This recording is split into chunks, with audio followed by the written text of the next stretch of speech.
Hey, welcome to day number 20. If you are scratching your head and wondering where day 19 went to, no, you are not crazy.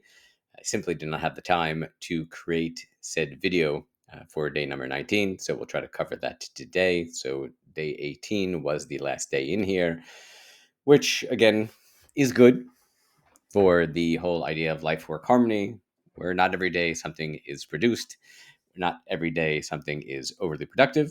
Though my day 19, which was a Friday, speaking now on a Monday, was working and spent on the project, but didn't have the time to work on a video.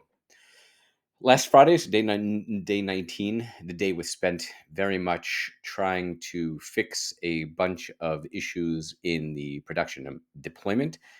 I'm starting to get the feeling that I'm almost, or Claude AI is almost rewriting most of the code or chunks of the code for production. I had mentioned in the day 18 video that I had this gut feeling that because of the different chat prompts, the AI didn't understand some of the work that it had done before. So when it prompted to fix some issue, it would write some code, leaving out maybe some of the analytics or logging or what have you, or fixes for something else that it had done previously in a different chat and left it out. And I would run into the issue again, and now have to rewrite the chat again, or rewrite the code again.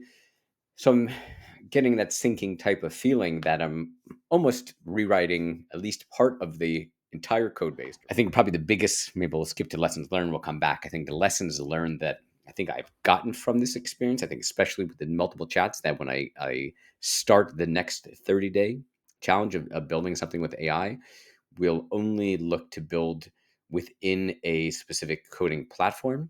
So I've been using Cursor, and there is a Cursor in Claude integration where Claude is available straight within Cursor, but the number of videos that I had watched previously or that had inspired me to do this, the developer who was part of that those videos had mentioned that he likes separating the two. You could do just asking the prompts and doing the prompting within Cursor, but he likes doing it within Claude because Claude would give an explanation of what it was doing and why it was doing it to get a better understanding of what the thought process is of the AI and what it's looking to build. Where in Cursor, it doesn't do that. So I took that idea of, hey, I would love to learn what it's doing and why it's doing. I think I've missed quite a bit of that. And I know I've mentioned in the videos a plan I have at the end.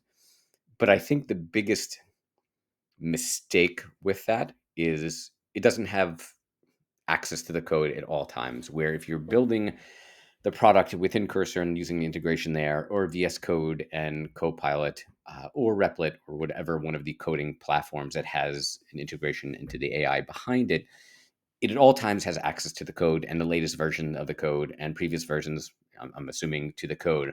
So it never has to guess or never has to, I think, make a mistake in writing something and missing something. So I think that was a big challenge. It has delayed the completion of this project to date. And that will be definitely something I try for the next video and try not to make that mistake. Assuming it's a mistake, we'll learn probably for the next time. But today, specifically focus on continuing to try to resolve all the production issues that have come up. I think we're now hopefully towards the end of the onboarding and getting the product set up flow.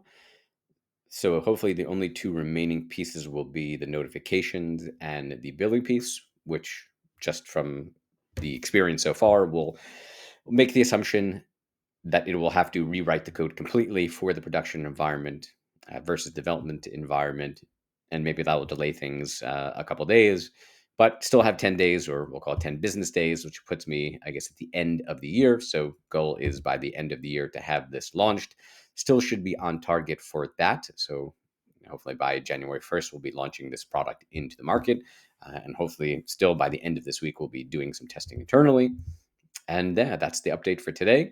And until tomorrow.